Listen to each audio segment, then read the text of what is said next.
Fatih Jin tersenyum, saya menemukannya. Letaknya di bagian dalam Beast King Valley of Savage Forest.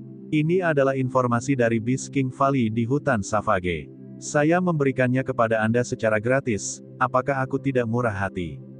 Xiao Chen merasa senang, dia menerima informasi tentang Beast King Valley dari Jin Dabao dan melihatnya dengan cermat.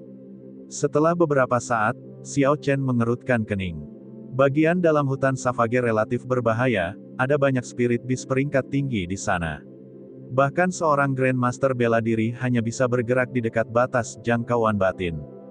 Untuk memasuki zona inti, seseorang setidaknya harus menjadi seorang Martial Saint. Terlebih lagi, bahkan seorang Martial Saint pun tidak akan menganggap perjalanan ini mudah. Setiap tahun, di Kota Air Putih, akan ada berita tentang para ahli bela diri yang meninggal di bagian dalam hutan Savage. Menurut rumor yang beredar, ada binatang purba di sana, kekuatan mereka bahkan lebih besar dari Martial King. Beast King Valley terletak di inti hutan Savage. Itu adalah kuburan. Ketika spirit beast peringkat tinggi mendekati akhir hidup mereka, mereka secara otomatis akan pergi ke sana dan mati dalam posisi duduk. Ini adalah akibat dari keyakinan mereka. Dengan kekuatan Xiao Chen, sangat bodoh jika berpikir dia bisa masuk sendirian. Melawan binatang roh yang lebih kuat dari orang suci bela diri, Xiao Chen bahkan tidak akan berhasil sampai ke lembah Raja Binatang dan kemungkinan besar akan mati sendirian dalam perjalanan ke sana. Jin Dabao melihat Xiao Chen tenggelam dalam pikirannya dan tersenyum, "Saudara Xiao, berhentilah memikirkannya. Tidak mungkin kamu bisa masuk ke sana dengan kekuatanmu." Sebuah pikiran tiba-tiba terlintas di kepala Xiao Chen, "Tidak mungkin aku bisa masuk ke sana dengan kekuatanku. Mungkinkah kamu punya metode lain?"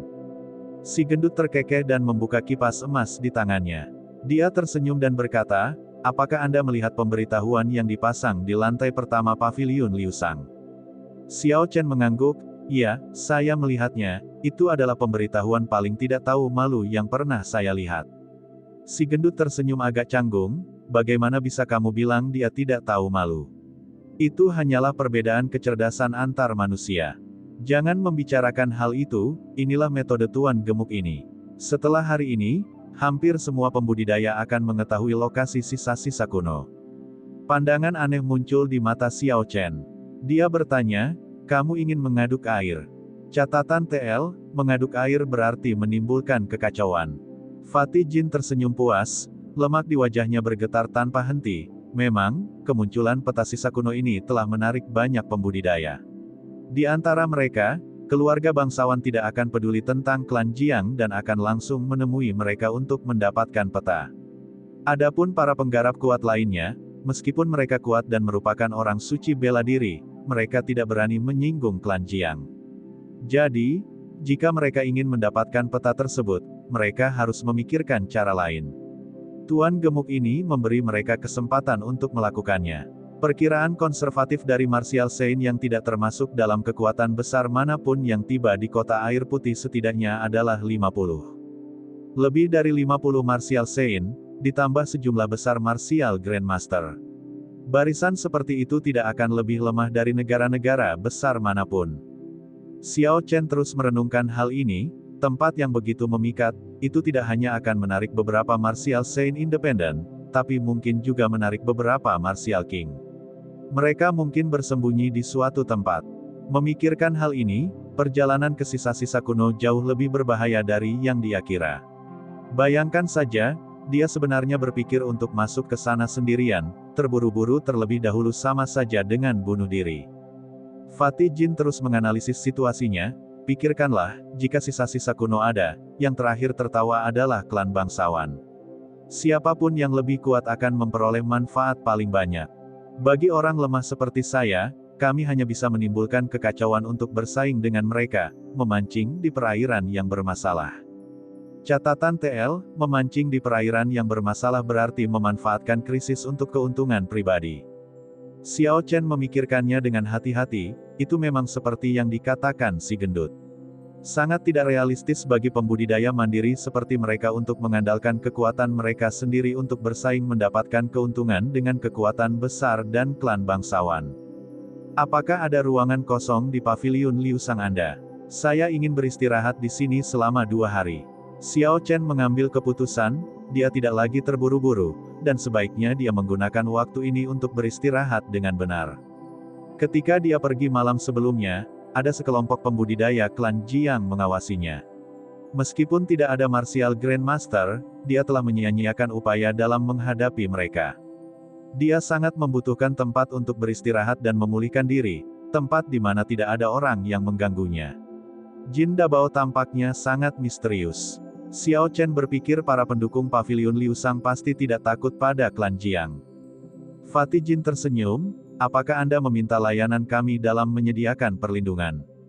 Tidak masalah. Tidak ada urusan yang tidak mampu dilakukan oleh Tuan Gendut ini. 10.000 tael perak untuk setiap hari. 10.000 tael perak untuk setiap hari, itu berarti 30.000 tael perak untuk 3 hari. 100 tael perak setara dengan 1 tael emas. Lemak ini benar-benar berhati hitam, dia harus menghabiskan 300 tael emas untuk tinggal selama 3 hari. Kalau begitu lupakan saja, saya dengan santai dapat mencari tempat tinggal selama 3 hari. Ini adalah tindakan khas seorang pemboros. Tentu saja, Xiao Chen tidak akan bersedia. Jadi dia pergi dan tidak repot-repot melihat ke belakang. Si gendut dengan cepat memegangi Xiao Chen, berkata, "Saudara Xiao, mengapa kamu selalu terburu-buru?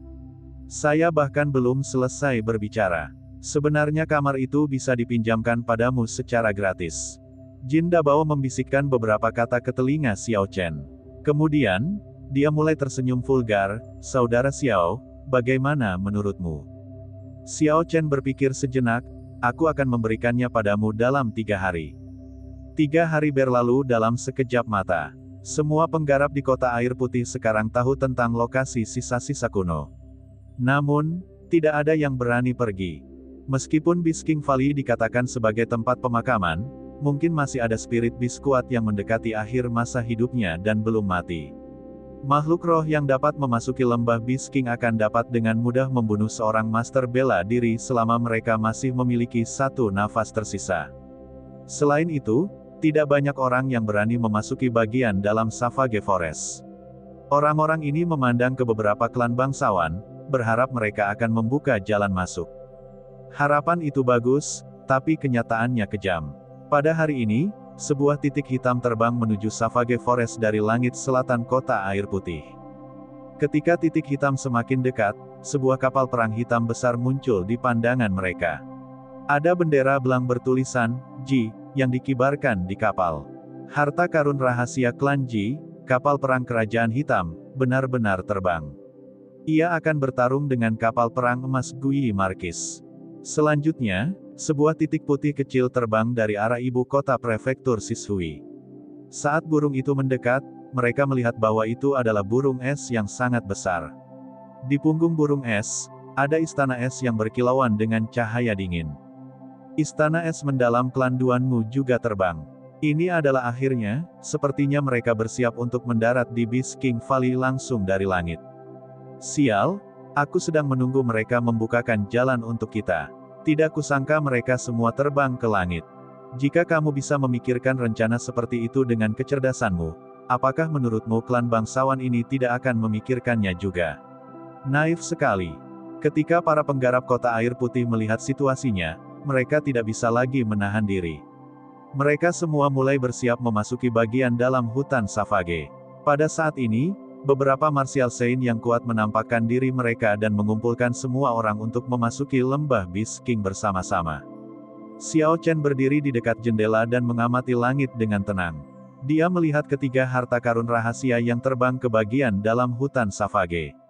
Namun, dia tidak merasa gelisah atau bersemangat tentang hal itu. Bang, bang, bang, si gendut membuka pintu rumah Xiao Chen dan langsung masuk. "Saudara Xiao, 3 hari sudah habis, apakah semuanya sudah siap?" Xiao Chen tetap diam. Dia mengeluarkan patung kayu dan menyerahkannya kepada Jin Dabao. Si gendut menerimanya dengan gembira dan dengan hati-hati memasukkannya ke dalam cincin tata ruang di jarinya. Xiao Chen berpikir, meskipun 10 cincin yang dikenakan si gendut ini sangat mencolok, semuanya adalah cincin tata ruang. Untuk memiliki begitu banyak cincin tata ruang, dia jelas tidak memiliki latar belakang atau kekuatan yang sederhana. "Apakah kamu punya peralatan yang bisa kamu jual kepadaku?" Xiao Chen bertanya, mencoba peruntungannya. Bagian dalam hutan Savage sangat berbahaya, dia telah berpikir untuk membeli beberapa peralatan, tetapi dia tidak menemukan cara untuk melakukannya. Jin Dabao mengeluarkan 10 anak panah dan terkekeh. Aku tahu kamu akan menanyakan ini, Tuan Gemuk ini sudah membuat persiapan. 10 Essence Light Arrow seharga 10.000 tael emas, tidak ada tawar-menawar.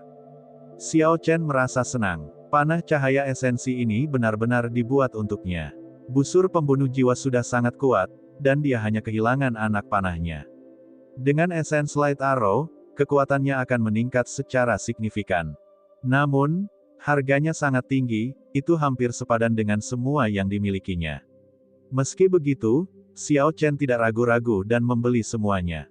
Lagi pula, meskipun hal-hal lain bisa ditawar, untuk jenis panah langka ini, tidak ada dasar untuk tawar-menawar. Heavenly Craft Manor hanya akan menjual 1000 Essence Light Arrows per tahun. Itu adalah sesuatu yang tidak bisa dibeli, meskipun seseorang punya uang. Bagi si gendut untuk mendapatkan 10, itu menunjukkan bahwa dia memiliki kemampuan yang hebat. Setelah dia membayar, dia menyimpan Essence Light Arrows dengan benar. Lalu Xiao Chen tiba-tiba teringat sesuatu, armor pertempuran peringkat bumi yang dikenakan Yan Qianyun masih bersamamu, kan? Jin Dabao, apa yang kamu pikirkan? Itu tidak untuk dijual, nilainya setidaknya 1 juta tael emas. Terlebih lagi, kamu bangkrut sekarang. Xiao Chen tersenyum tipis, jika aku tidak membuatnya pingsan, bagaimana kamu bisa mencabut semua rambutnya sampai tidak ada yang tersisa? Jadi, aku harus mendapat bagian dalam armor pertempuran peringkat bumi ini. Si gendut berkata dengan marah, berhenti bicara omong kosong. Meskipun Tuan Gendut ini menyukai uang, aku tidak menyukainya sampai pada tingkat yang sesat itu. Semua itu hanyalah rumor. Mereka berdua bertengkar untuk waktu yang lama sebelum Xiao Chen akhirnya menulis surat promes untuk 500.000 tael emas dan mengambil armor pertempuran peringkat bumi. Setelah Xiao Chen berjalan jauh, Jin Dabao memegang surat promes dan terkekeh, kamu telah sepenuhnya jatuh ke dalam perangkapku. Lagi pula battle armor itu adalah kekayaan yang kurang terlayani. Sesaat kemudian, terdengar suara langkah kaki. Su Xiao berjalan dengan anggun sambil membawa sitarnya. Dia bertanya dengan suara lembut, apakah kamu memberinya Essence Light Arrows-ku? Si gendut buru-buru menyimpan surat promes itu dan berkata dengan sikap yang benar, saya telah mengikuti niat Nona Xiao dan memberikan Essence Light Arrows kepada Xiao Chen dalam kapasitas sebagai teman. Itu bagus, kita juga harus bergerak. Di pinggiran luar hutan Savage, Xiao Chen melebarkan langkahnya dan dengan cepat menuju ke bagian dalam hutan Savage. Ada mayat spirit beast dimanapun dia lewat. Biasanya, akan ada orang-orang yang berebut mayat para binatang roh. Sekarang, tidak ada seorang pun yang tertarik pada mereka. Xiao Chen bahkan melihat beberapa mayat binatang roh peringkat 3 tergeletak di samping. Tidak ada yang mau repot-repot memindahkan atau mengambilnya. Xiao Chen berhenti dan mengeluarkan pisau kecil. Dia mulai menggunakannya, memotong tubuh binatang roh peringkat 3. Bahkan inti roh paling biasa dari binatang roh peringkat 3 bernilai setidaknya 1000 tael perak. Xiao Chen sekarang sangat bangkrut. Selain itu, dia berhutang banyak pada si gemuk. Tidak perlu mengabaikan uang yang tergeletak di pinggir jalan. Orang ini bodoh. Dalam situasi ini, di mana setiap orang memanfaatkan waktu mereka sepenuhnya, dia sebenarnya meluangkan waktu untuk menggali inti roh yang ditinggalkan orang lain. Berhenti bicara, dan ayo cepat pergi, kita sudah sangat terlambat. Sekalipun kami hanya menemukan besi tua, kami masih bisa menjualnya seharga ratusan ribu tael perak. Dua kultivator, yang bahkan bukan master bela diri kelas unggul, berjalan melewati Xiao Chen. Mereka melihat apa yang dilakukan Xiao Chen dan membencinya. Xiao Chen tersenyum acuh tak acuh dan mengabaikan mereka. Bahkan tidak ada kepastian bahwa mereka akan mampu bertahan dalam perjalanan ke lembah Beast King, mengira mereka sedang berfantasi untuk mendapatkan harta karun dari sisa-sisa kuno. Biarpun kamu mendapatkannya, apakah kamu bisa keluar hidup-hidup? Xiao Chen menyimpan 3 inti roh peringkat 3 dan melanjutkan perjalanannya. Ada lebih banyak lagi mayat spirit beast yang tersebar di hadapannya. Xiao Chen bahkan menemukan beberapa mayat binatang roh peringkat 4, sehingga Xiao Chen mendapat sedikit uang. Biasanya, binatang roh peringkat 5 tidak akan muncul di pinggiran luar hutan Savage. Meskipun ini biasanya berbahaya, ada banyak pembudidaya di sini hari ini. Ketika mereka semua bekerja bersama, tidak ada spirit beast yang dapat menghalangi mereka. Ledakan, ledakan, suara pertempuran mencapai telinga Xiao Chen. Xiao Chen memperluas rasa spiritualnya dan melihat ke arah suara itu. Sekelompok pembudidaya saat ini sedang mengelilingi dan melawan binatang roh yang sepenuhnya berwarna emas. Binatang suci emas. Xiao Chen berpikir dengan kaget. Binatang buas roh yang dikelilinginya adalah seekor singa emas yang kepalanya bahkan dihiasi oleh tanduk emas. Tidak kusangka binatang suci semacam ini ada, seru Xiao Chen kaget, dan ada gelombang besar di hatinya. Namun, tampaknya garis keturunannya tidak murni. Di zaman kuno, ada sejenis binatang roh, tubuhnya benar-benar emas, bahkan darahnya pun emas. Itu adalah binatang suci emas. Spirit core yang dihasilkannya memiliki kualitas terbaik di antara mereka yang memiliki peringkat yang sama. Dikabarkan ada binatang buas kuno di hutan buas. Meskipun mereka tidak melihat binatang buas, mereka menemukan binatang suci emas. Pasti karena banyak sekali pembudidaya yang masuk dan tidak sengaja menabraknya. Kalau tidak, dengan spiritualitas dari binatang roh semacam ini, ia akan melarikan diri sebelum ada yang mendekat. Namun, garis keturunan binatang suci emas ini sangat tipis, nilainya tidak lagi mengejutkan. Xiao Chen hanya tertarik pada tanduk emasnya. Dia belum bisa menemukan bahan yang cocok untuk mantra penganugerahan kehidupannya. Tanduk emas adalah bagian terpenting dari binatang suci emas. Sudah jelas bahwa ia memiliki spiritualitas yang tinggi. Dia melompat ke dahan pohon dan terus melompat dari pohon ke pohon. Ketika dia mendekati pertempuran, dia mengamati mereka dengan cermat.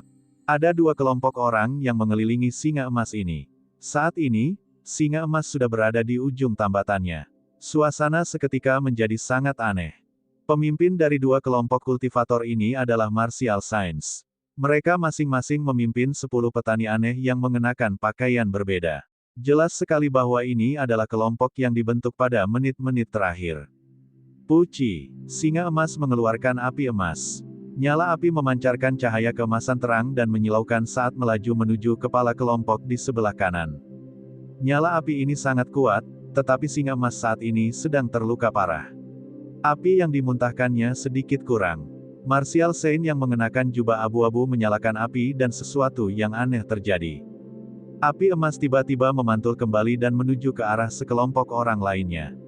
Sejumlah besar petani yang tidak siap langsung terluka. Zhang Dia, apa yang sedang kamu lakukan? Martial Saint yang memimpin kelompok lain berteriak dengan marah. Catatan TL, Zhang He ini berbeda dari arc janji 10 tahun, ditulis dengan karakter China yang berbeda tetapi terdengar sama. Martial Saint yang dikenal sebagai Zhang He tersenyum dingin, apa yang aku lakukan? Bukankah itu yang ingin Anda lakukan? Jangan kira aku tidak tahu apa yang kamu lakukan. Jika kamu tidak melakukan kesalahan dengan sengaja sebelumnya, apakah binatang ini akan mampu melukaiku? Saat keduanya berbicara, mereka tidak berhenti menyerang. Singa emas yang sudah terluka parah tidak akan hidup lama lagi. Kedua belah pihak dengan sengaja mengirimkan api ke sisi lain sesekali. Kedua martial saint tidak terlalu peduli, tetapi kelompok martial grandmasters sangat disayangkan. Kadang-kadang akan ada seseorang yang terbakar. Senior, meskipun binatang suci emas ini sangat berharga, garis keturunannya telah sangat terdilusi. Tidak perlu bertarung sampai mati di sini karena hal ini. Memang benar, ayo bergegas ke Beast King Valley. Bahkan besi tua dari sana akan jauh lebih berharga dari ini. Para penggarap di belakang mereka memberi nasihat. Jika kedua orang ini terus-menerus seperti ini, ada yang berpotensi meninggal. Bang! Setelah satu serangan terakhir, singa emas itu akhirnya jatuh ke tanah. Kedua belah pihak saling memandang dengan hati-hati. Tidak ada yang maju untuk mengambil mayat itu. Zhang He memandang lawannya, Zhou Hongyu, kekuatan kami sangat mirip, tidak akan ada cara untuk menentukan pemenang dalam waktu singkat. Tidak mungkin bagi Anda untuk memonopoli singa emas ini. Pertarungan antara kamu dan aku telah menunda kita sejak lama. Jika kita masih ingin pergi ke Beast King Valley, kita harus menyelesaikannya secepat ini. Zhou Hongyu mempertimbangkan sejenak, baiklah, saya hanya ingin klakson, saya tidak tertarik dengan sisanya. Zhang He tersenyum, kamu seharusnya mengatakan itu sebelumnya, aku hanya menginginkan inti roh. Bagaimana kalau kita meninggalkan sisa kulit, daging, dan darah untuk saudara-saudara di belakang kita? Zhou Hongyu menganggukkan kepalanya, kami berdua akan mundur selangkah dan mengirim satu orang ke depan untuk mengumpulkan inti roh dan klakson. Bagaimana itu? Persis seperti yang kupikirkan. Keduanya menyetujui pembagian singa emas dan mundur selangkah. Dua petani yang memegang pisau kecil keluar dari kelompok. Huci, bola api ungu tiba-tiba muncul di tanah, lalu berubah menjadi firewall setinggi 2 meter. Ketika firewall muncul, kedua petani yang memegang pisau terkejut. Dalam sekejap firewall menyala, sesosok tubuh turun dan dengan suara, "Sua," bangkai singa emas menghilang. Terdengar suara guntur dan sosok itu menghilang di kejauhan bersama singa emas. Apa yang sedang terjadi? Apa yang telah terjadi? Api yang tebal telah menghalangi pandangan mereka. Mereka tidak dapat melihat apa yang terjadi. Kedua martial saint saling memandang lalu mereka dengan cepat mengejar ke arah mundurnya Xiao Chen. Saat mereka berdua memulai pengejaran, mereka hanya melihat sesosok tubuh terbang di langit. Zhang He berkata dengan tidak percaya, mungkinkah dia ahli Raja Bela Diri? Wajah Zhou Hongyu berubah pucat dan dia menggelengkan kepalanya. Tentu saja tidak, aku bisa merasakan auranya bahkan lebih lemah daripada aura seorang master bela diri. Itu pasti teknik bela diri terbang. Sial, setelah menghabiskan semua upaya itu, melelahkan diri kita sendiri, kita akhirnya membiarkan orang lain mendapatkan keuntungan. Keduanya merasa sangat menyesal. Jika mereka tidak terlalu curiga satu sama lain, binatang suci emas tidak akan direnggut. Xiao Chen hanya berhenti setelah dia menggunakan mantra gravitasi untuk terbang jauh. Dia mengulurkan sense spiritualnya untuk memastikan tidak ada orang di sekitarnya sebelum mengungkapkan ekspresi kegembiraan yang luar biasa. Tidak kusangka aku berhasil mendapatkan keuntungan sebesar itu. Kedua martial saint hanya bisa menyalahkan diri mereka sendiri. Ada senyum bahagia di wajah Xiao Chen saat dia mengeluarkan singa emas dari cincin semesta. Setelah mengamatinya dengan cermat, dia menemukan bulu di perut singa emas telah memutih seluruhnya.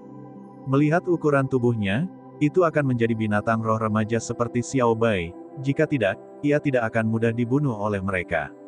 Legenda mengatakan bahwa binatang suci emas setidaknya mampu menjadi binatang roh peringkat 8.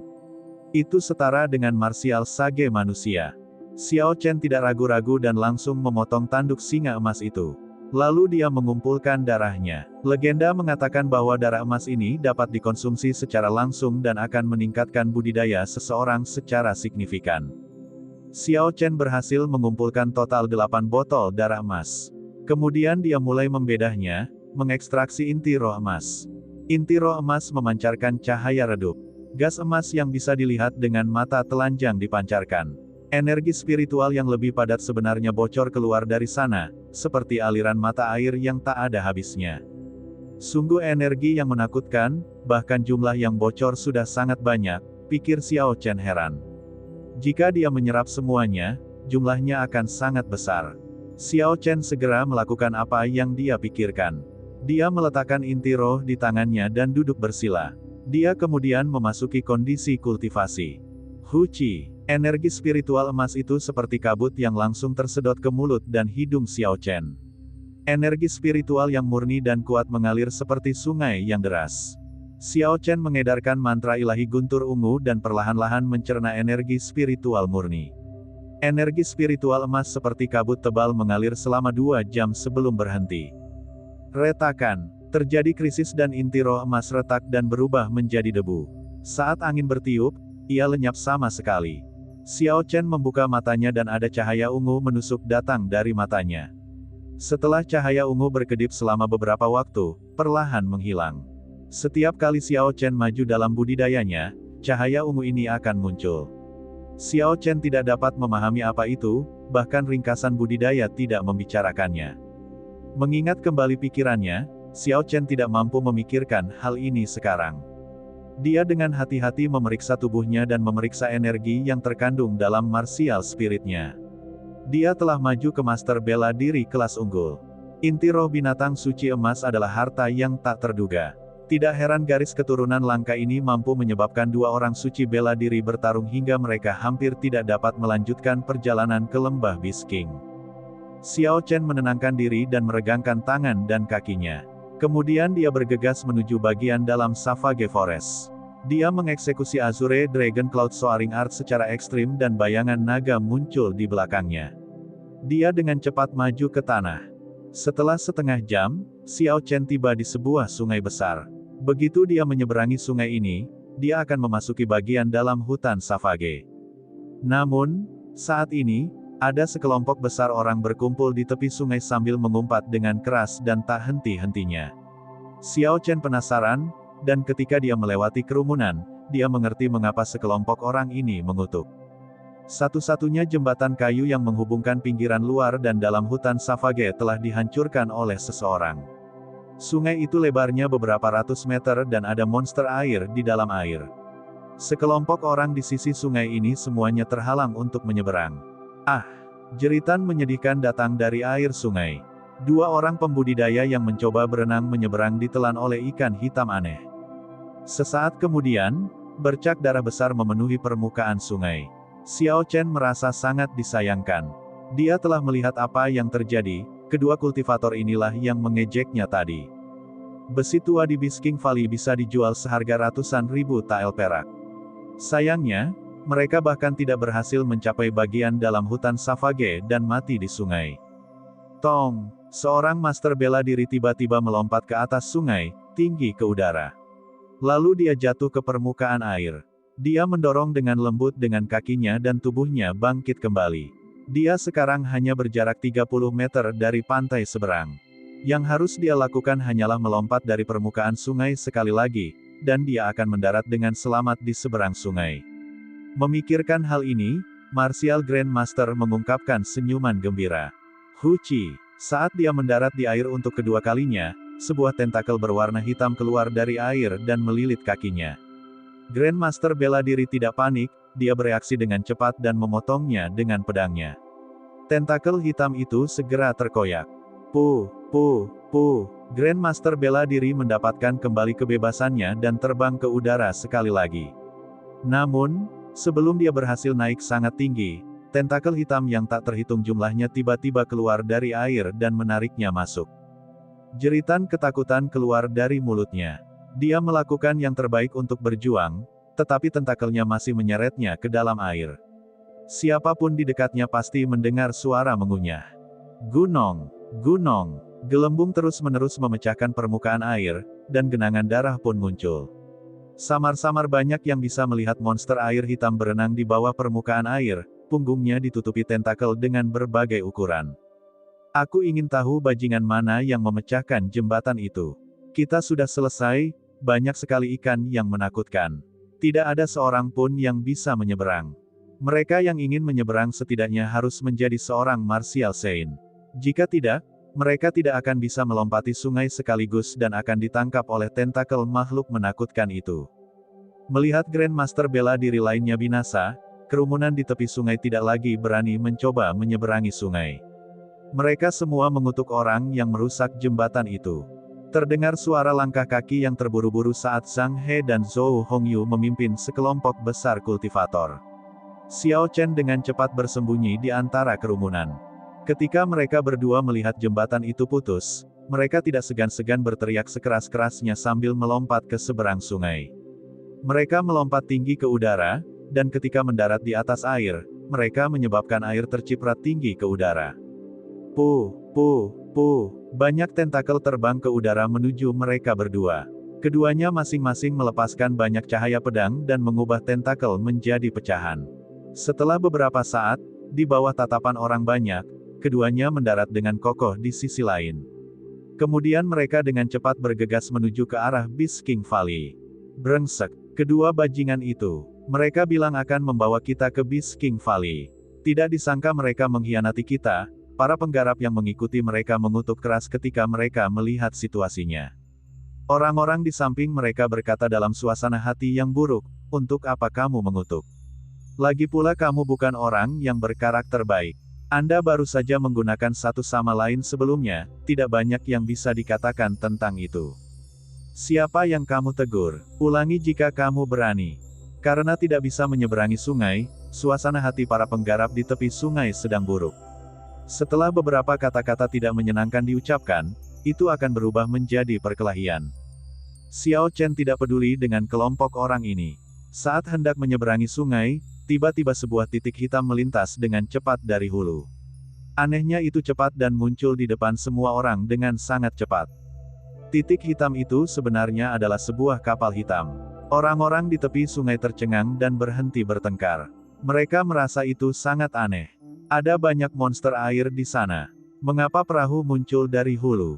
Dari mana datangnya perahu ini? Pelanggan pavilion Liu Sang yang terhormat, baik baru maupun lama, Tuan Gemuk ada di sini untuk menyelamatkan semua orang sekali lagi. Sosok yang dikenalnya muncul di haluan kapal. Jin Dabao berdiri di sana memegang kipas lipat emas, sambil tersenyum begitu lebar hingga matanya berubah menjadi sipit. Bang! Perahu hitam itu berlabuh di tepi sungai.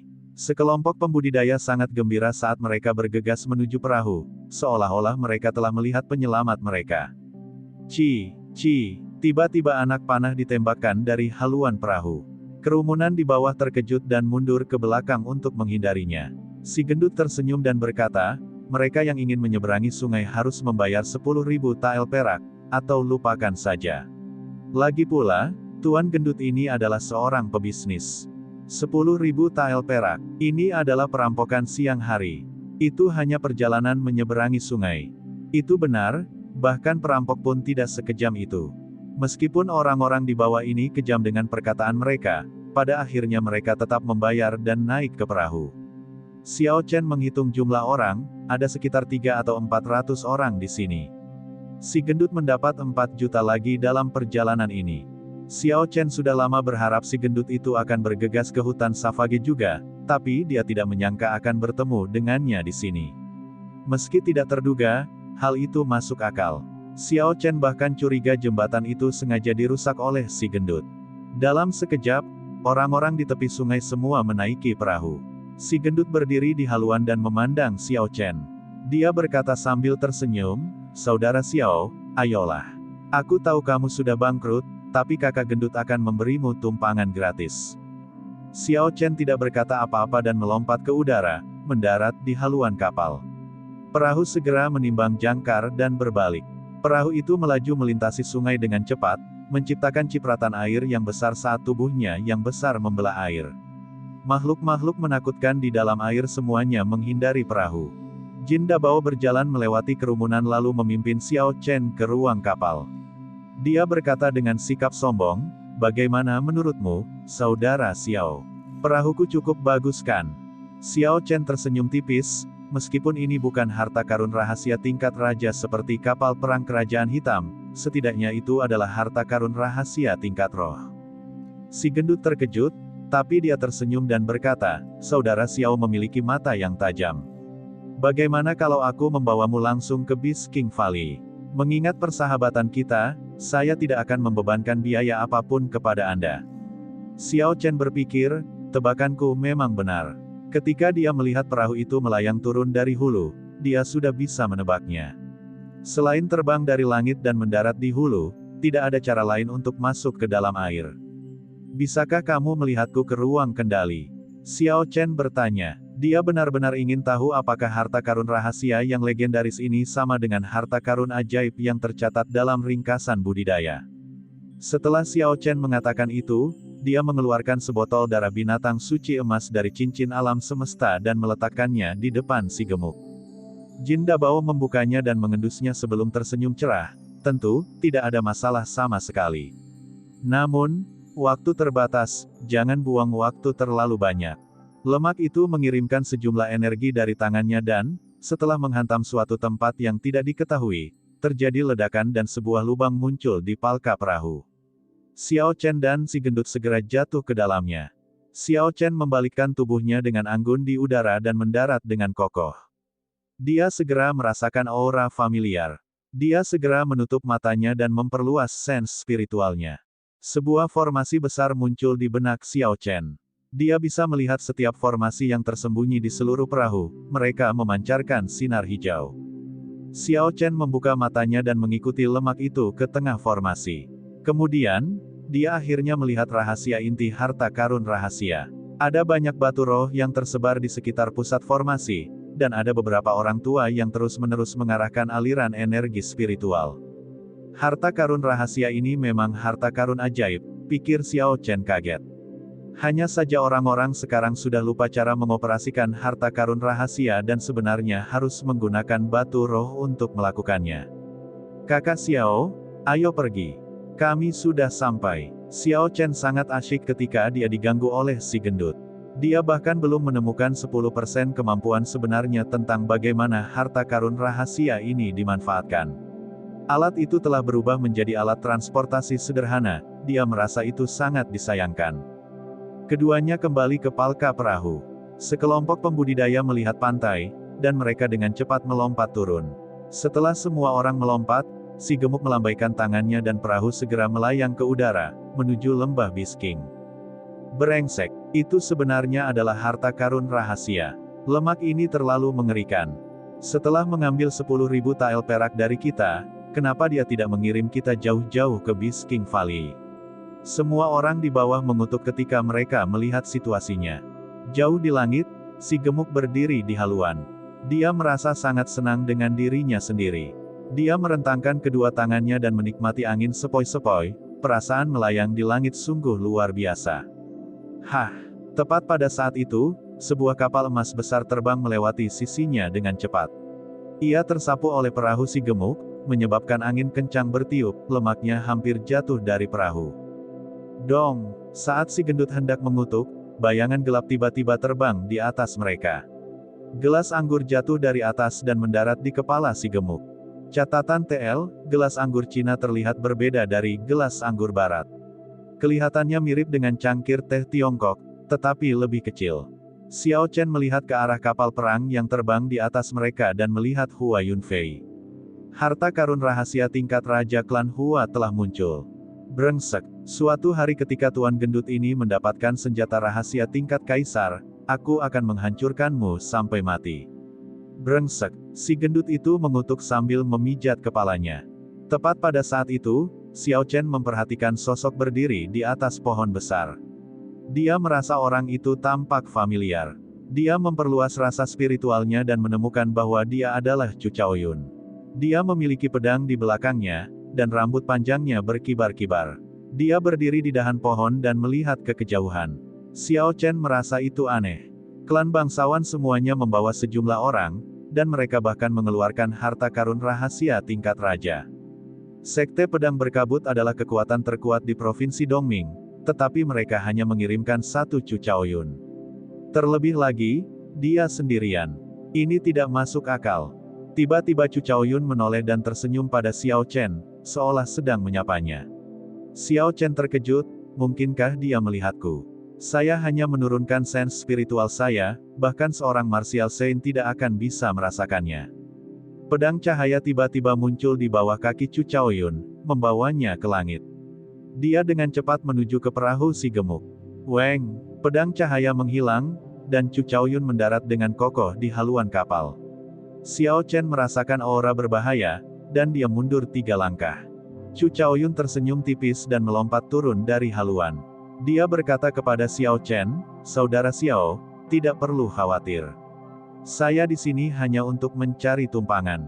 Si gendut berdiri di samping dan tersenyum dingin, "Menurutmu perahu siapa ini? Anda pikir Anda bisa melakukan apapun yang Anda inginkan?" Si gendut baru saja menderita 2 kali berturut-turut sebelumnya dan saat ini suasana hatinya sedang buruk. Ketika dia melihat Chu Chaoyun naik pesawat tanpa diundang, dia mulai melampiaskannya. Chu Chaoyun hanya tersenyum tipis dan berjalan ke sisi si gendut. Dia menyerahkan setumpuk uang kertas tael emas dan berkata, "Orang-orang di klan Jinmu semuanya adalah pengusaha. Saya yakin Anda akan menerima kesepakatan bisnis yang terjadi tanpa usaha apapun." Jin Dabao, yang biasanya bertingkah seperti dia melihat ayahnya ketika melihat uang, tetap tidak mengubah ekspresinya. Dia hanya menyimpan uang kertas itu sambil mendengus. Xiao Chen heran dan berpikir, Jin gemuk pasti pernah menderita kerugian dari Chu Chaoyun sebelumnya. Kalau tidak, dia tidak akan membuat ekspresi seperti itu. Mereka terbang menuju Bisking Valley dalam diam. Chu Chaoyun tampak sangat damai selama perjalanan. Kadang-kadang, dia mengajak Xiao Chen mengobrol, membuat orang merasa santai. Namun, semakin santai perasaannya, semakin Xiao Chen merasa ada yang tidak beres. Dia tidak tahu kenapa, tapi perasaan yang diberikan Chu Chaoyun padanya jauh lebih berbahaya daripada Hua Yunfei. Ledakan, ledakan. Tiba-tiba, terdengar suara ledakan dari langit di depan mereka. 3 orang di haluan melihat ke depan dan melihat kapal perang emas Guyi Marquis bertarung dengan sekelompok burung besar. Burung-burung besar itu masing-masing memiliki 3 kepala, dan ketika mereka melebarkan sayapnya, lebar sayapnya mencapai puluhan meter. Dari 3 kepalanya, 1 menyemburkan api, 1 gas beracun, dan 1 lagi udara dingin. Itu adalah binatang yang sangat ganas. Binatang roh peringkat 5 terbang binatang roh, burung berkepala 3, itu akan menjadi masalah, apakah kita bisa menghindarinya? Chu Chaoyun bertanya dengan acuh tak acuh sambil melihat dengan jelas. Ekspresi si gendut berubah menjadi serius. Setelah sekian lama, dia berkata, "Ayo turun, terlalu banyak. Saya tidak menyangka kita akan bertemu dengan kelompok mentalitas spirit beast seperti ini saat kita masih beberapa kilometer jauhnya dari tujuan kita." Chu Chaoyun sedikit mengernyit, sudah terlambat. Saat dia berbicara, 4 burung berkepala 3 menuju ke arah mereka dengan cepat. Ketika ketiga burung besar itu terbang bersebelahan, mereka seperti awan gelap menutupi langit. Bang, bang, bang, api, es, dan racun menghujani kapal. Lingkaran cahaya hijau giok samar muncul di sekitar perahu, menangkis semua serangan ini. Lemak di wajah Fatih Jin bergetar ketika dia mengutuk, "Aku akan menderita kerugian kali ini, menghabiskan begitu banyak batu roh bahkan sebelum aku tiba di lembah Bisking." Xiao Chen berpikir sejenak sebelum berkata, "Dabao, sebaiknya kita berpisah. Aku akan membantumu memancingnya." Xiao Chen terus merasakan tekanan saat dia bersama Chu Chaoyun. Sekarang dia punya kesempatan untuk pergi, dia tidak ragu-ragu. Mengeksekusi mantra gravitasi, Xiao Chen melonjak dan meninggalkan tanah. Dia melewati lingkaran cahaya hijau giok dan langsung terbang keluar. Segera, burung berkepala 3 memfokuskan serangan mereka padanya, api, es, dan racun. Xiao Chen mengeksekusi perisai petir surgawi dan memblokir semua serangan ini. Dia terbang ke depan dengan cepat dan keempat burung berkepala 3 mengejarnya. "Sial, aku hanya ingin memancing 1, tidak semuanya," kata Xiao Chen dengan depresi. Serangan keempat burung berkepala 3 menghantam perisai petir surgawi tanpa henti. Segera, retakan yang tak terhitung jumlahnya meluas ke seluruh perisai petir surgawi. Tubuh Xiao Chen bergoyang di udara, seperti daun yang tertiup angin kencang. Si gendut berdiri di haluan dan melihat Xiao Chen telah memikat keempat burung berkepala 3. Ekspresinya akhirnya menjadi bahagia dan dia berteriak dengan keras, "Saudara Xiao Chen, kamu terlalu baik." Ding! Suara sitar yang tidak jelas terdengar dari Palka. 3 gelombang suara, yang bisa dilihat dengan mata telanjang, terbang ke langit menuju burung berkepala 3 seperti pedang tajam. "Puci!" 3 dari burung berkepala 3 berteriak dengan sedih. Luka parah muncul di tubuh mereka masing-masing. Darah menyembur dan jatuh dari langit. Ketika si gendut melihat burung berkepala 3 berbalik dan kembali, senyuman di wajahnya membeku. Pandangan aneh muncul di mata Chu Chaoyun saat dia melihat pegangan itu dengan kaget. "Saya tidak menyangka Nona Xiao Xiao juga ada di sini." Setelah 3 burung berkepala 3 pergi, tekanan pada Xiao Chen berkurang secara signifikan. Dia mengeksekusi Lightning Evasion dan sepenuhnya menghindari serangan burung berkepala 3 yang terakhir. Setelah memeriksa arah, Xiao Chen terus terbang menuju Bisking Valley. Dia melirik sekilas ke kapal perang emas di kejauhan dan melihat pemandangan yang akan membuat seseorang bergidik. Ada seseorang yang mengenakan baju besi emas. Cahaya keemasan yang menyilaukan terpancar dari tubuhnya, dia memegang tombak emas sepanjang 3 meter di tangan kanannya dan tombak pendek berwarna merah sepanjang 1 meter di tangan kirinya. Dia melompat dari 1 burung berkepala 3 ke burung berkepala 3 lainnya. Ketika dia melakukan sapuan dengan tombak panjangnya, itu seperti dewa perang yang melakukannya. Melawan segala sesuatu di dekatnya, darah muncrat kemana-mana. Satu demi satu, dia menjatuhkan burung berkepala 3. Apakah ini Guyi Marquis, Ying Xiao? Pemuda nomor satu setelah Ying Yue. Xiao Chen merenung sambil menyaksikan dengan tatapan penuh kejutan. Kekuatan burung berkepala 3 setara dengan kekuatan seorang master bela diri puncak. Namun, mereka dibantai oleh Ying Xiao tanpa ada kesempatan untuk melawan. Bisa dilihat betapa menakutkannya kekuatannya. Guyi Markis sepertinya merasakan tatapan Xiao Chen. Dia menoleh dan menatap Xiao Chen seperti kilat. Xiao Chen tidak ingin terlibat dalam masalah apapun jadi dia segera terbang. Setelah setengah jam terbang, Xiao Chen sudah bisa melihat siluet Beast King Valley dari langit. Karena dia tidak ingin menarik terlalu banyak perhatian, dia perlahan turun. Dia melihat istana es besar klan Duanmu, kapal perang kerajaan hitam klan Ji, dan kapal perang klan Hua semuanya berhenti di langit. Mereka ditahan oleh beberapa spirit beast terbang. Setelah Xiao Chen mendarat, dia segera mendengar tangisan menyedihkan dari sekelilingnya. Dia menoleh dan melihat seorang kultivator dicabik-cabik oleh binatang roh dan ditelan ke dalam perutnya. Semakin jauh dia berjalan, semakin menakutkan spirit beast yang berada di bagian dalam hutan Savage. Xiao Chen dengan hati-hati melompat ke pohon besar. Dia benar-benar menyembunyikan auranya dan menunggu binatang roh itu lewat sebelum melompat turun perlahan. Sekarang dia ada di sini, setiap langkah yang diambilnya berbahaya. Jika dia tidak perhatian, dia akan dibunuh oleh spirit beast. Xiao Chen tidak berani gegabah. Dia melepaskan rasa spiritualnya saat dia perlahan menuju ke lembah Beast King. Karena lembah Beast King adalah tempat peristirahatan terakhir bagi para raja binatang buas, tidak akan ada satupun binatang roh yang mendekati pintu masuk lembah Beast King.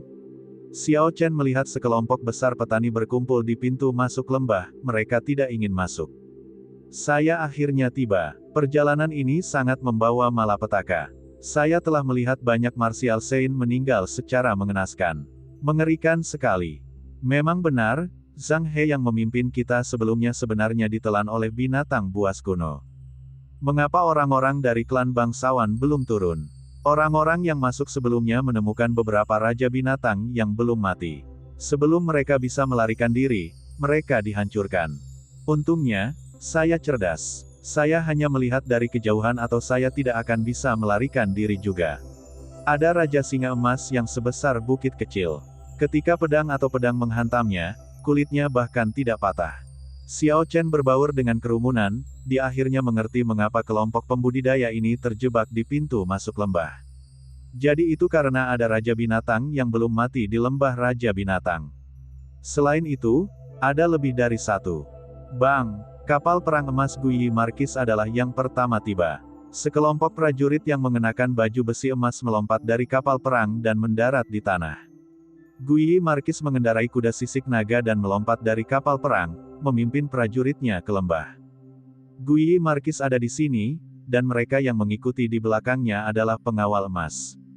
Masing-masing dari mereka adalah puncak martial Grandmaster.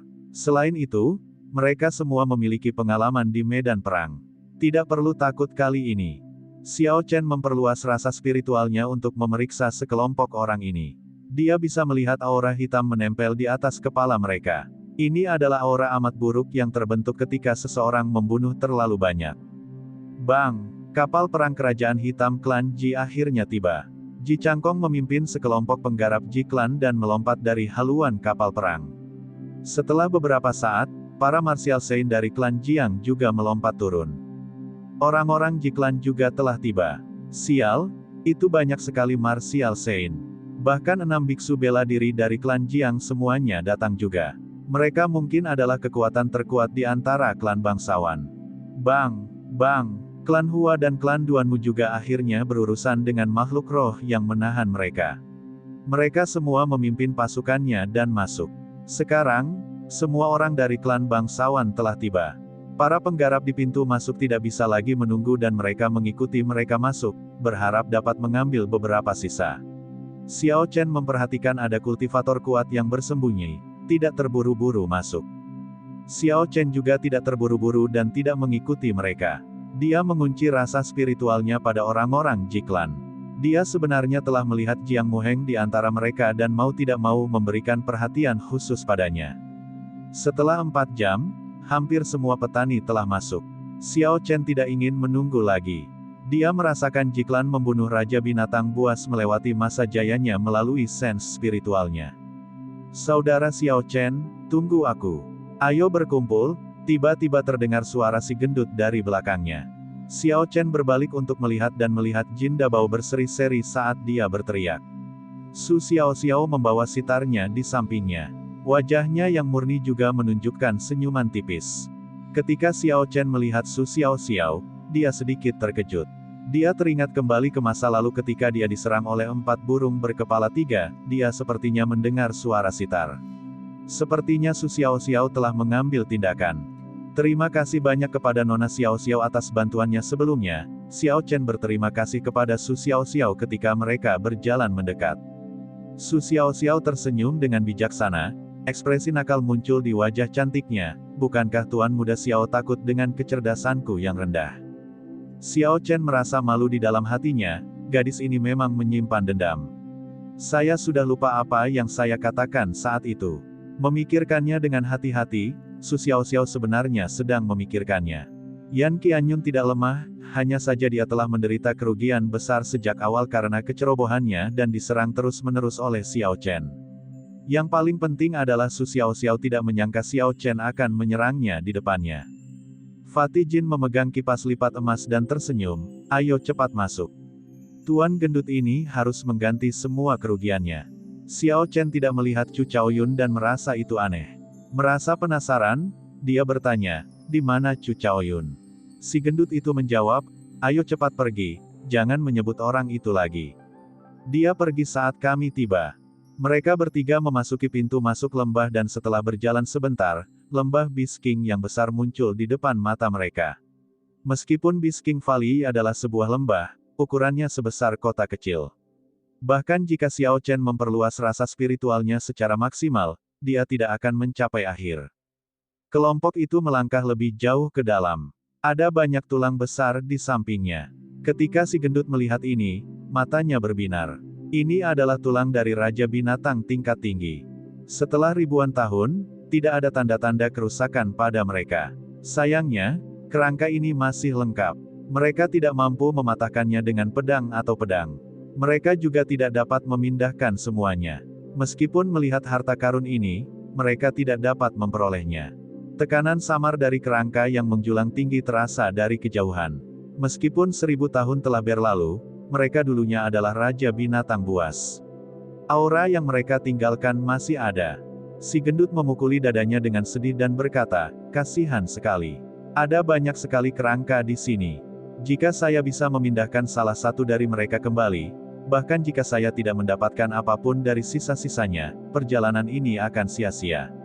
Xiao Chen tidak mengerti dan bertanya, apakah tulang-tulang ini sangat berharga? Mengapa saya tidak merasa demikian? Meskipun tulang-tulang ini sangat keras dan dapat digunakan sebagai senjata, tidak ada alat yang dapat membentuknya. Si gendut melirik ke arah Su Xiao dan tersenyum tipis, jangan meremehkan metode Heavenly Craft Manor. Dari 10 senjata roh besar yang mereka buat, 3 diantaranya dibuat menggunakan tulang Raja Binatang berusia ribuan tahun. Selain itu, senjata yang terbuat dari tulang murni sangat membantu orang yang mempraktikkan teknik bela diri tertentu. Selain untuk menempas senjata, mereka sangat berguna untuk memurnikan pil. Jika saya menemukan kerangka yang lebih kecil, Tuan gendut ini akan memindahkannya kembali secara pribadi. Senjata roh terbuat dari tulang, ini benar-benar di luar dugaan Xiao Chen. Mereka bertiga berjalan ke depan dan melihat seorang kultivator meraba-raba kerangka. Saya kaya, saya telah mengambil sepotong tulang Raja Binatang, seru kultivator itu dengan gembira. Masyarakat sekitar langsung bergegas untuk melihat. Setelah orang-orang di sampingnya melihatnya, dia berkata, itu asli, itu adalah tulang binatang dari Raja Binatang yang setidaknya berada di peringkat 8. Sungguh tekanan spiritual yang mengerikan. Saya bisa merasakannya bahkan beberapa meter jauhnya. Terlebih lagi, itu hanyalah sebuah fragmen. Puci, sebelum senyuman memudar dari kultivator yang memperoleh tulang binatang itu, dia dibelah menjadi 2 bagian. Orang yang menyerang mengambil tulang binatang itu dan lari dengan panik. Bagaimana orang-orang yang melihat situasi ini bisa membiarkannya begitu saja? Mereka semua mengejar orang itu secara berurutan. Ini langsung menjadi pertarungan sengit. Akhirnya, seorang martial saint independen yang lewat menyambar tulang binatang itu dan membunuh 10 orang aneh. Setelah itu, tidak ada yang berani terus memperjuangkannya. Si gendut menggelengkan kepalanya dan menghela nafas, betapa bodohnya seseorang meneriakkannya begitu keras kepada semua orang. Harta karun itu ada pada saya. Ayo ambil itu dariku. Xiao Chen merasa menyesal bahkan sebelum dia menemukan pintu masuk ke sisa-sisa, pembunuhan di lembah sudah sangat mengerikan. Begitu mereka memasuki sisa, seberapa burukkah jadinya? Sebelum mereka bertiga berjalan lebih jauh, mereka melihat Jiklan. Mereka membongkar Raja Binatang yang baru saja mereka bunuh. Si gendut berkata dengan heran, mereka benar-benar membunuh Raja Binatang buas yang masih hidup. Jiklan menjadi kaya kali ini. Darahnya saja bisa dijual jutaan. Nilai inti roh bahkan lebih tinggi. Xiao Chen tidak terlalu terkejut, sebelum dia memasuki lembah, dia telah mengunci sens spiritualnya di Jiklan. Dia telah melihat sendiri bagaimana mereka membunuh Raja Binatang itu. Yang mana, pedang gemilang terakhir Ji Changkong yang merobek langit meninggalkan kesan yang sangat mendalam pada Xiao Chen. Teknik bela diri itu seharusnya sudah mencapai level peringkat bumi. Mari kita ubah arah kita, klan Jiang ada di depan. Tidak nyaman bagiku untuk mendekat, kata Xiao Chen pada si gendut ketika dia melihat Jiang Muheng di tengah kerumunan di depan. Si gendut merasa sangat disayangkan, saya ingin tahu apakah mungkin untuk pergi dan bertukar beberapa barang dengan mereka, sudahlah, ayo pergi. Mereka bertiga mengubah arah dan terus melangkah lebih jauh. Tiba-tiba sebuah titik cahaya cemerlang meledak di langit, sebuah meteor yang sangat cemerlang turun. Itu mendarat dengan ledakan keras di depan mereka bertiga. Partikel debu yang tak terhitung jumlahnya terlempar. Setelah awan debu memudar, Ji Changkong muncul di depan mereka bertiga. Rambut hitam panjangnya berkibar tertiup angin, dan langit berbintang yang indah tampak terpantul di matanya. Dia menggunakan auranya yang kuat untuk menekan mereka bertiga saat dia perlahan berjalan ke depan. Kelompok yang terdiri dari 3 orang semuanya merasakan tekanan dan mau tidak mau mengambil langkah mundur. Mereka melihat dengan hati-hati dan melihat Ji Changkong tiba-tiba muncul. Wajah Ji Changkong sehalus batu giok, dia terlihat sangat tampan. Dia mengulurkan jarinya dan menunjuk ke arah Xiao Chen, berkata dengan acuh tak acuh, kamu, diamlah. Kalian berdua boleh pergi. Suaranya tidak nyaring dan dia berbicara dengan kecepatan sedang. Tidak ada jejak niat membunuh. Namun, ada kualitas dalam nada bicaranya yang akan membuat seseorang patuh, yang tidak memungkinkan perintah dipertanyakan. Di belakang, Jiang Muheng memimpin sekelompok Grandmaster bela diri klan Jiang. Dia berdiri di samping Ji Changkong dan berkata, sepupu, tahan juga lemak sialan itu. Hah, Jin Dabao tertawa dingin. Penonton hanya mendengar suara angin. Tiba-tiba, si gendut itu memegang Jiang Muheng di tangannya. Semua ini terjadi dalam sekejap. Kerumunan bahkan mengira Jiang Muheng telah menabrak dirinya sendiri. Jin Dabao memegang kerah Jiang Muheng dengan tangan kirinya dan mengangkatnya. Kemudian dia menggunakan tangan kanannya untuk menamparkan wajahnya dengan kipas lipat emasnya. Meskipun tuan ini gemuk, itu bukanlah sesuatu yang bisa dikatakan siapapun, terutama orang sepertimu. Setelah si gendut mengatakan itu, dia menamparkan Jiang Muheng dengan kejam 2 kali lagi. Pipi kanan Jiang Muheng langsung membengkak, darah keluar dari sudut mulutnya. Sial, gendut, biarkan aku pergi secepatnya, atau aku akan membuatmu menjalani hidup yang lebih buruk daripada kematian. Aku akan, Sebelum Jiang Muheng selesai berbicara, lemak itu melemparkannya ke tanah dengan keras. Kaki yang gemuk dan tebal menginjak wajahnya dengan kejam beberapa kali. Melihat Ji Changkong menghentikan beberapa orang, para penggarap dari samping bergegas mendekat. Ketika mereka melihat lemaknya keluar, mereka semua merasa terkejut di dalam hati. Lemaknya mulai keluar, betapa kejamnya. Dia bahkan tidak peduli dengan Ji Changkong dan menginjak-injak sepupunya. Haha, siapa Jiang Muheng? Bahkan rambut Yan Qianyun di Provinsi Xie telah dicabut seluruhnya olehnya. Tidak ada yang tidak akan dia lakukan. Sepertinya rumor itu benar. Saya ingin tahu apakah rambut Jiang Muheng akan dicabut juga. Jika itu terjadi, itu akan sangat lucu. Kata-kata orang banyak sampai ke telinga si gendut.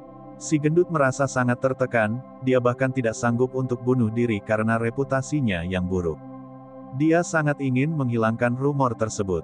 Namun, jelas sekarang bukanlah waktu yang tepat untuk melakukan hal tersebut. Apakah kamu melihat ekspresi si gendut itu? Sepertinya dia mengakuinya. Brengsek, sungguh kejam. Kamu masih berani menyebutnya gendut. Apakah kamu tidak mendengarnya? Dia akan mencabut semua rambut siapapun yang berani menyebutnya gendut. Kamu sudah selesai, dia pasti sudah mendengarmu karena kamu bilang itu suara yang sangat keras. Anda sebaiknya memikirkan solusi untuk menyelamatkan diri Anda dengan cepat. Sial, aku tidak akan membicarakannya lagi. Jika aku terus berbicara, aku akan benar-benar tamat. Ketika Xiao Chen dan Su Xiaoxiao mendengar si gendut, mereka berdua tanpa sadar mundur 3 langkah, membuat jarak tertentu antara mereka dan si gendut. Jin Dabao memasang ekspresi bersalah padanya, dia tidak lagi memiliki aura tirani seperti sebelumnya. Dia berkata dengan getir, tidak bisakah kalian menunjukkan kesetiaan? Jin Dabao, cepat lepaskan anakku. Tidak ada dendam antara kamu dan aku. Aku tidak akan meminta kembali jalan di sisi timur kota itu, dan aku juga tidak akan mempersulitmu. Kepala klan Jiang dengan cepat bergegas mendekat dan berkata dengan suara keras, ketika dia melihat Jin Dabao menginjak-injak Jiang Muheng. Ketika Jiang Muheng mendengar suara Jiang Mingsun, dia sangat gelisah. Dia meronta-ronta sambil kepalanya diinjak oleh lemak sebelum akhirnya berhasil membuka mulut dan menarik napas dalam-dalam. Dia berteriak, "Ayah, selamatkan aku. Lemak ini cabul." Yan Qianyun adalah.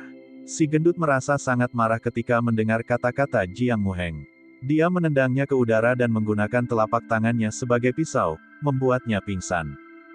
Jiang Mingsun merasa sangat cemas dan bergegas maju. Si gendut mencengkeram leher Jiang Muheng dan menatap Jiang Mingsun dengan kejam. Jiang Mingsun merasakan niat membunuh dalam tatapannya dan buru-buru berhenti. Ledakan. Ji Changkong yang selama ini terdiam, tiba-tiba bergerak. Sesosok manusia berkulit hitam tiba-tiba muncul di depan si gendut. Sosok itu menggunakan jarinya sebagai pedang dan menusukkannya ke mata Jin Dabao. Hah! Jin Dabao membuka kipas lipat emas di tangannya dan sosok emas muncul di belakangnya. Sosok itu berpakaian seperti seorang sarjana dan juga memegang kipas lipat emas di tangannya. Saat cendekiawan itu muncul, kekuatan seorang bijak kuno menyebar ke seluruh area. Semua kultivator di sekitarnya merasakan aura lurus. Ledakan. Pelajar itu melambaikan tangannya dengan lembut dan kipas lipat terbuka. Itu mengeluarkan gelombang energi dan sosok hitam di depan si gemuk segera terbang mundur dan meledak, menjadi bayangan darah. Itulah senjata seorang bijak kuno. Tidak disangka bayangan orang bijak kuno masih ada di dalamnya. Mengerikan sekali. Inkarnasi astral Ji Changfeng benar-benar hancur oleh gelombang lembut kipas lipat. Ekspresi Ji Changkong tidak berubah, dia hanya merasakan keterkejutan di hatinya. Dia tidak menyangka pria gemuk vulgar yang berpakaian norak ini ditutupi dengan harta karun yang aneh.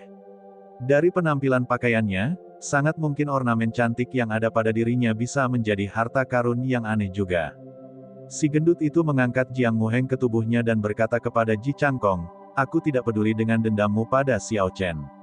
Setelah kita meninggalkan Beast King Valley, aku tidak peduli apa yang kamu lakukan.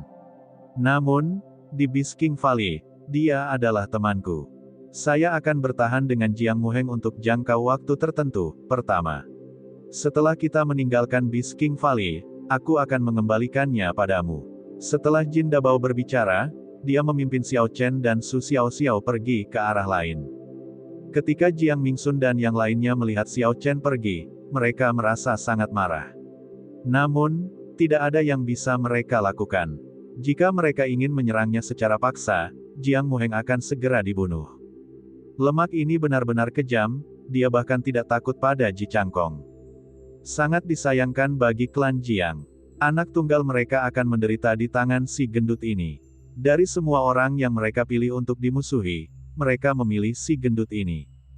Diam, lemak itu masih ada di dekatnya, pelankan suaramu. Ketika mereka tiba di daerah terpencil di lembah Beast King, Jin Dabao melemparkan Jiang Muheng ke tanah dan mulai menepuk seluruh tubuhnya. Xiao Chen dan Su Xiaoxiao teringat rumor yang mereka dengar dan diam-diam menjauh ke samping. Setelah sekian lama, si gendut itu mengutuk, "Kasihan, dia tidak punya apa-apa." Melihat Xiao Chen dan Su Xiaoxiao bergerak ke samping, si gendut dengan cepat mengambil Jiang Muheng dan mengejar mereka. Dia menjelaskan, tidak bisakah kalian menatapku seperti itu? Itu hanya rumor. Xiao Chen tersenyum tipis, saya tahu, itu hanya perbedaan kecerdasan. Mereka hanya tidak bisa memahami Anda. Itulah semangat, si gendut berkata dengan gembira, tapi setelah beberapa saat, dia merasa ada yang tidak beres, mengapa aku merasa kamu sebenarnya sedang mengejekku? Xiao Chen menutup telinganya dan mendengarkan sebentar sebelum berkata, berhentilah main-main, aku mendengar suara perkelahian. Itu pasti salah satu klan bangsawan yang membunuh Raja Binatang Buas. Mari kita lihat apakah kita dapat mengambil keuntungan dari situasi ini. Si gendut melihat ke arah yang ditunjuk Xiao Chen dan mendengarkan juga, mengapa aku tidak mendengarnya? Sudahlah, aku percaya padamu. Namun, bagaimana kita akan menghadapi orang yang kubawa ini? Xiao Chen berpikir sejenak sebelum memasang cincin semesta di tubuh Jiang Muheng. Dengan pemikiran dari Xiao Chen, Jiang Muheng disimpan di cincin semesta. Jin Dabao dan Su Xiao tercengang melihat hal itu terjadi. Si gendut bertanya dengan heran, cincin tata ruang macam apa ini? Kenapa bisa menyimpan manusia hidup? Xiao Chen tidak menjelaskan dan hanya berkata, anggap saja itu sebagai harta karun rahasia. Xiao Chen memimpin ke depan, ada banyak pertempuran yang terjadi di sepanjang jalan. Selama pecahan tulang Raja Binatang ditemukan, akan terjadi pertarungan hebat memperebutkannya. Si gendut berkata dengan nada tertekan, kenapa semua orang mengambil tulang Raja Binatang Buas tapi aku tidak bisa mendapatkannya? Xiao Chen tersenyum tetapi tidak mengatakan apapun. Dia telah memperluas sense spiritualnya selama ini dan memperhatikan bahwa lemak itu telah menginjak setidaknya 3 potong tetapi tidak menyadarinya. Bang! Bang! Mereka bertiga akhirnya melihat asal-muasal suara pertarungan tersebut. Guyi Markis, Ying Xiao, memimpin 200 pengawal emasnya dan bertarung melawan Raja Singa Emas seukuran gunung kecil. Xiao Chen teringat anak singa emas yang dia temui di pinggiran luar hutan Savage. Hanya inti roh masa mudanya yang sudah mengandung energi spiritual yang cukup bagi Xiao Chen untuk meningkatkan budidayanya 1 tingkat. Energi spiritual yang terkandung dalam Raja Singa Emas seukuran gunung akan berada pada tingkat yang sangat mengerikan. Mata si gendut berbinar saat dia berkata dengan penuh semangat, itu adalah binatang suci emas. Itu benar-benar binatang suci emas. Su Xiao menyela, berhentilah bermimpi, 200 pengawal emas dari Guyi Markis semuanya adalah master bela diri. Selain itu, mereka semua dibaptis dalam darah medan perang. Yang terpenting adalah perlengkapan mereka semua memiliki armor pertempuran peringkat bumi dan senjata roh peringkat mendalam tingkat tinggi yang ditempa di Heavenly Craft Manor. Meskipun mereka tidak membawa satupun martial Saint, dapat dikatakan bahwa mereka kemungkinan besar adalah kekuatan terkuat di sini. Xiao Chen sangat heran, ada 200 orang yang menggunakan battle armor dan senjata roh elite, itu adalah angka yang menakutkan. Battle armor yang dikenakan Yan Qianyun hanyalah battle armor peringkat bumi. Selain itu, satu-satunya alasan mengapa ia memilikinya adalah karena ia adalah penerus klan bangsawan. Tak disangka 200 pengawal emas ini sebenarnya semuanya dilengkapi dengan armor pertempuran peringkat bumi. Memikirkan hal ini akan membuat seseorang menggigil meski tidak kedinginan. Mungkinkah Guyi Markis tak tertandingi di lembah Beast King hanya dengan 200 pengawal emas ini? Saat mereka bertiga sedang berbicara, Guyi Markis, Ying Xiao, tiba-tiba berteriak. Dia menunggangi kuda sisik naganya dan bergegas menuju Raja Singa Emas. Debu ditendang dari tanah, dan dia bergerak bersama kudanya, bergerak secepat kilat saat dia tiba di tujuannya dalam sekejap. Pada saat berikutnya, dia tiba di hadapan Raja Singa Emas.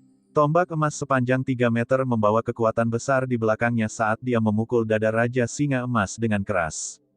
Ledakan. Mereka bertiga melihat pemandangan yang sangat menakjubkan. Guyi Markis hanya tingginya sekitar 2 meter ketika dia menunggangi kuda sisik naga. Di depan Golden Lion King seukuran gunung, dia tampak sangat kecil. Namun, dia mampu membuat Raja Singa Emas terbang kembali. Kekuatan di balik tombak itu sangat menakutkan. Betapa besarnya kekuatan itu untuk menjatuhkan Raja Singa Emas seukuran gunung ke belakang. Bang! Raja Singa Emas mendarat dengan keras di tanah, mengakibatkan benturan keras, tanah bergetar. Sebelum berdiri, 200 pengawal emas segera mengepungnya. Xiao Chen merasa itu sangat disayangkan. Dia tahu bahwa di hadapan kekuatan absolut seperti itu, tidak akan ada peluang baginya. Dia dengan cepat memimpin kelompok itu pergi dan terus melangkah lebih jauh. Sebelum dia pergi, dia merasakan tatapan seperti kilat dari Guyi Markis padanya sekali lagi. Setelah mereka berjalan lama, si gendut itu mengeluh, lembah Raja Binatang ini terlalu besar. Jika kita terus seperti ini, berapa bulan yang kita perlukan untuk menemukan pintu masuk sisa kuno? Gemuruh. Seperti yang dikatakan si gendut, suara gemuruh terus-menerus datang dari sisi gunung di kejauhan. Tiba-tiba, angin dingin menyapu lembah, menyebabkan semua orang merasakan hawa dingin di hati mereka. Itu pasti pembukaan sisa kuno. Itu adalah klan Duanmu. Saya melihat mereka menuju ke arah itu. Semua orang segera menghentikan apa yang mereka lakukan dan melihat ke arah sisi gunung di kejauhan. Guyi Markis menunggangi kuda sisik naga miliknya, memimpin 200 pengawal emasnya dan berlari di depan kelompok yang terdiri dari 3 orang.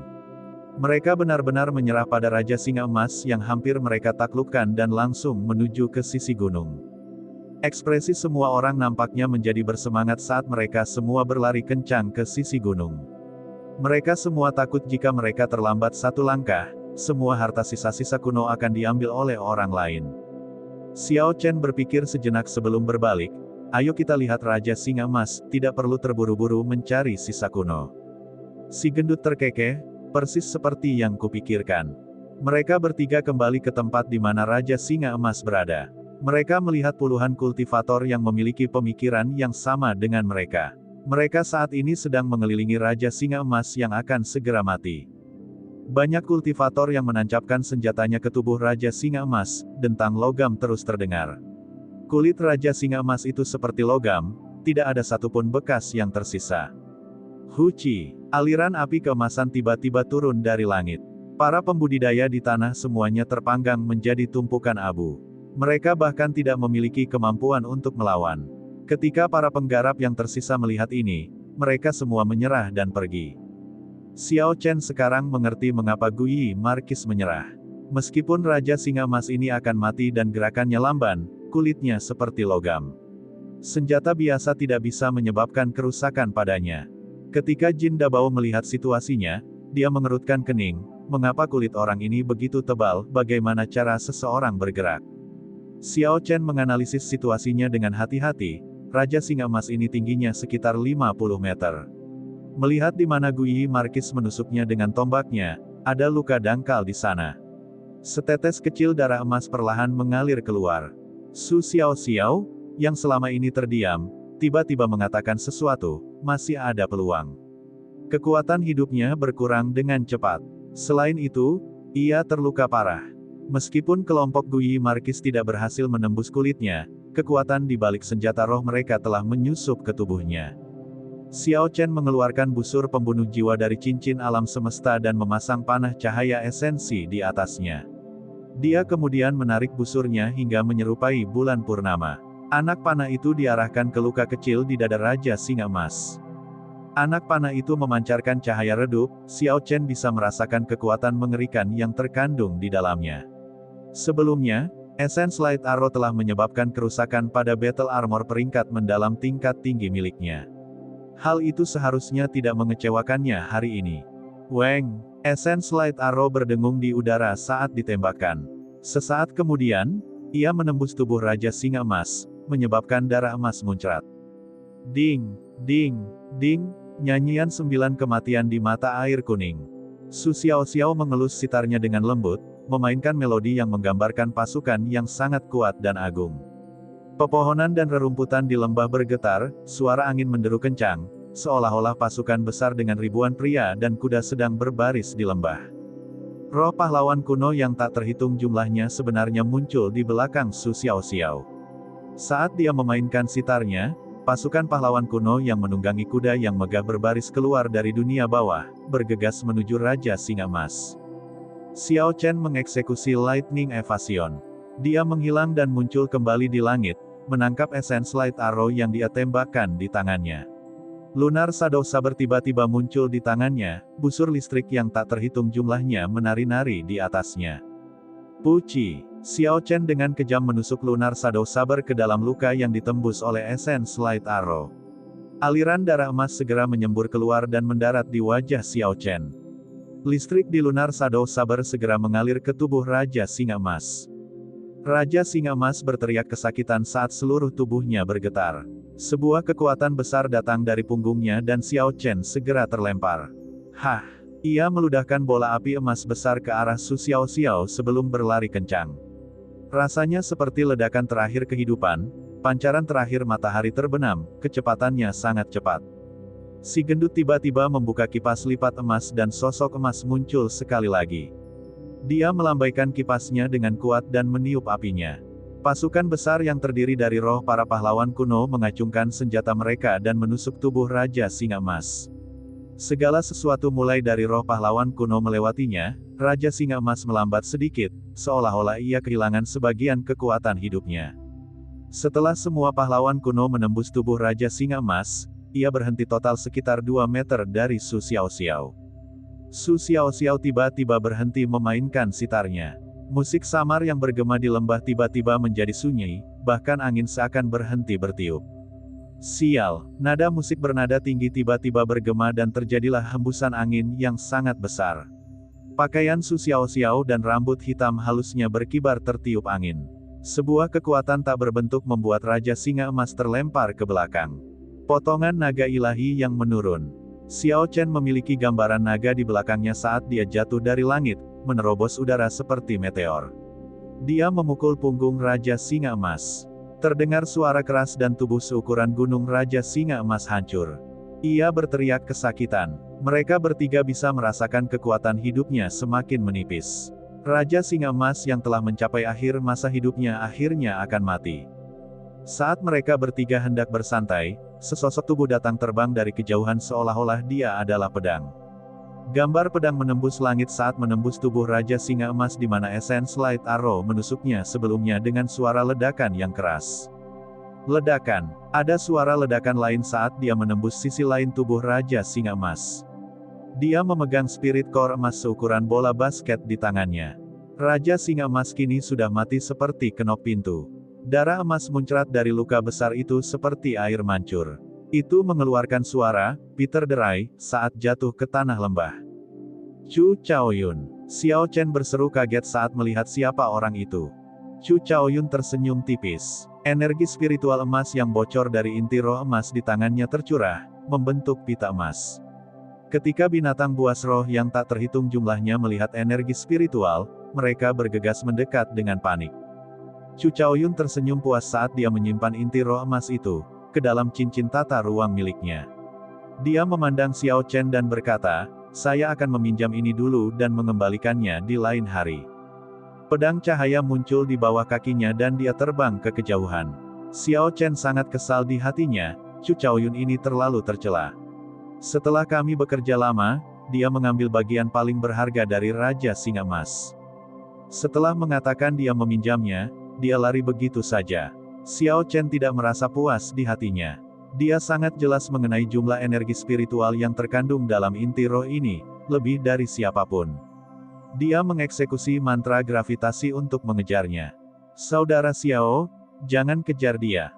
Fatih Jin berteriak dari tanah. Brengsek, Xiao Chen bukan tandingan Chu Chaoyun, mengejarnya tidak ada gunanya. Su Xiao sedikit pucat saat ini. Dia telah menghabiskan banyak esens dan vitalitas dengan menggunakan lagu 9 kematian di Yellow Springs. Dia melihat ke arah kiri Xiao Chen dan berkata, "Kamu bisa berhenti berteriak. Chu Chaoyun tidak akan pernah menyakitinya." Si gendut berkata dengan penuh kebencian, "Bajingan itu. Ini bukan pertama kalinya dia melakukan hal ini. Suatu hari, saat dia jatuh ke tanganku." Chu Chaoyun tiba-tiba berhenti ketika dia tiba di dataran di lembah. Dia perlahan mendarat di tanah dan menatap Xiao Chen, yang mengejarnya. "Saudara Xiao, aku salah mengambil inti rohmu. Saya akan membalas budi ini di masa depan." Setelah Xiao Chen mendarat, dia berkata dengan acuh tak acuh, "Melakukan sesukamu, apakah kamu sudah meminta izin padaku terlebih dahulu?" Xiao Chen mengacungkan Lunar Shadow Sabre sambil menatap Chu Chaoyun. Dia memberi Xiao Chen perasaan berbahaya. Jika Xiao Chen tidak merasa sangat marah, dia tidak akan melawan Chu Chaoyun.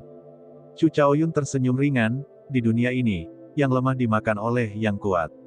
Yang kuat akan keluar sebagai pemenang.